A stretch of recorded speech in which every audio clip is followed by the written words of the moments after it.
Lessons on the Middle East.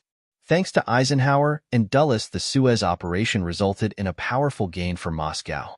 With the Suez Canal now firmly in Nasser's hands, he returned to his threatening posture against the Israelis, although even more firmly in the debt of his patron, the Kremlin. As for the British and French, they were completely knocked out of the Middle East. Ira Hirschman. In his book, Red Star over Bethlehem, veteran American diplomat Ira Hirschman outlined Russia's drive for the Middle East in the 1950s and 60s. To get a foothold in the region, all Moscow needed was an Arab leader hungry for weapons. Egyptian President Gamal Abdel Nasser of Egypt was that leader.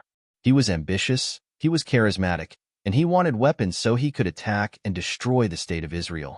In 1955, the Egyptian president told Ira Hirschman, "If I can't get major arms from the Americans, I will get them from the Russians." Hirschman asked Nasser why he needed weapons if his policy was one of peace. "I must defend my people from the Israelis," said Nasser. "Eisenhower and Dulles are stalling on major arms.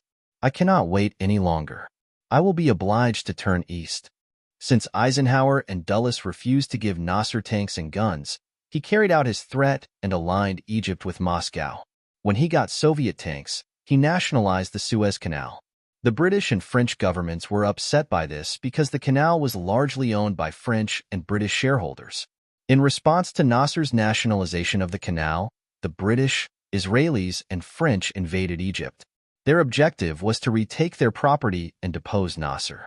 As the Egyptian drama was playing out, Hungary revolted against Moscow. The Soviets acted as if they might allow Hungary to leave the communist bloc. This was pure deception, of course, as they invaded Hungary to crush the uprising. It is odd, indeed, that Eisenhower did not oppose the Soviet invasion of Hungary. Instead, Eisenhower joined with Moscow in opposing the British and French and Israeli invasion of Egypt. On hearing of the invasion, Secretary of State John Foster Dulles summoned French Ambassador Hervé Alphand. "This is the darkest day in the history of the Western Alliance," said Dulles. "It might even be the end of the alliance itself." Dulles complained that the French news blackout had done me the gravest personal damage and has put me in an impossible situation. The action and intervention of France and Britain is just the same as the behavior of the Soviet Union in Budapest. The French ambassador was shocked and offended. Dulles realized he had gone too far and apologized. "I beg your pardon," he told Alphand.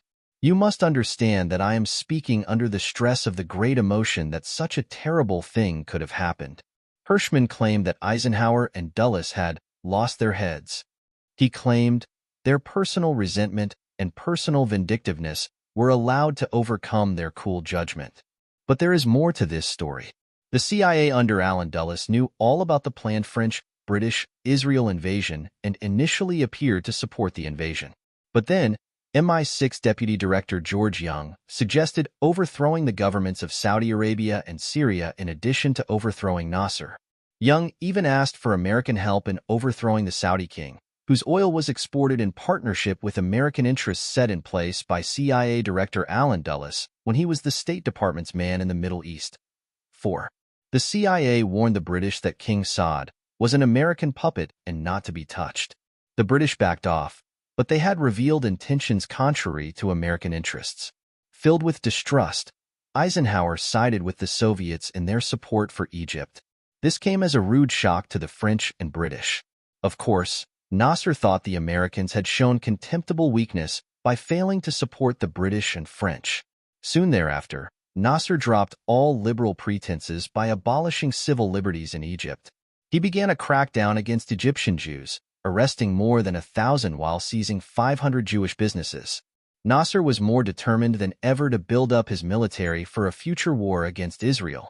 Moscow not only armed Egypt and Syria, they trained the Arab armies while planting spies and infiltrators in the process. Moscow had good reason to think the Arabs would win a future war against Israel, and they believed their infiltration of Egypt and Syria would give them effective control over the Arab world. But as Ira Hirschman pointed out, you cannot buy an Arab, you can only rent him. Worse yet, Moscow's rented Arab friends were bunglers.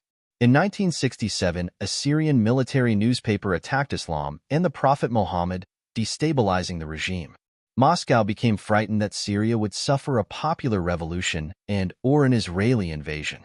Soviet Foreign Minister Andrei Gromyko went to Egypt to suggest an Egyptian mobilization into the Sinai to keep the Israelis from exploiting Syrian weakness. But don't start a war, warned Gromyko. A terrible comedy then unfolded. Nasser became overconfident from all the praise he was receiving in the Arab world. On May 24, 1967, he could not resist blockading the Straits of Tiran at the entrance of the Gulf of Aqaba. Nasser had taken things too far. The Israelis regarded the blockade as an act of war. Knowing that Egypt and Syria were not ready for war, the Soviet Union urged Israel to negotiate with Nasser using Moscow's envoys as intermediaries. But the Israelis were angered by Arab attacks on Israeli civilians. They were angered at the blockade. Consequently, they were not interested in negotiating. They launched a surprise attack against their Arab neighbors, defeating them in 6 days. Israel took the Golan Heights from Syria, the West Bank from Jordan, and the Sinai from Egypt. Israel won a crushing victory while the Soviet Union was embarrassed by Nasser's strategic incompetence. Despite all of this, Russia not only failed to help Egypt to conquer Israel, but also failed to conquer Egypt from within. Here we get a taste for the kind of mistakes Moscow tends to make. An opportunist approach to acquiring allies is not always best. The failure of Soviet-sponsored Arab armies in 1967 runs parallel to the failed communist military offensives in Vietnam in 1968 and 1973. Reflecting on these military defeats, we may better understand Moscow's present-day military failures in Ukraine. Taking all this into account, the Russians have a virtue the West may lack, that is, persistence. After the defeat of the Arab armies in 1967, the Soviets went back to the drawing board. They opted for a great Arab offensive. In this next offensive, known to us as the Yom Kippur War of October 1973, Russia would successfully bring Arab oil into play as a weapon against the West and Israel. Here we see an ongoing interplay between the Arab-Israeli conflict and Western oil dependence. Of course, the West managed to improve its position in the Middle East because of Egyptian President Anwar Sadat's desire for peace. From this we see that the United States benefits from peace while Moscow gains entry into a region through war, using a divide-and-conquer strategy. Today the Russians and their Chinese allies have drawn Saudi Arabia into their BRICS alliance. Together with their oil-rich Venezuelan ally, they are poised for another oil embargo. What Moscow needs is another war in the Middle East. This time Iran rather than Egypt is the country that cries out for Israeli blood. One might ask, in this context, what the death of Iran's president in a helicopter portends. Links and notes. Ira Hirschman, Red Star over Bethlehem, New York. Simon & Schuster, 1971, page 101. 2 Ibid, page 21. 3 Ibid, page 113. 4 John Loftus and Mark Ahrens, The Secret War Against the Jews, New York. St. Martin's Griffin, 1997, pages 241 to 258. The chapter is titled, The Revenge of the Philbies.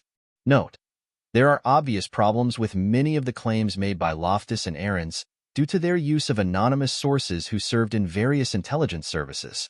Their writings reflect an uncritical approach to the wilderness of mirrors, as few can distinguish the true allegiance of double agents or the true purpose of double games.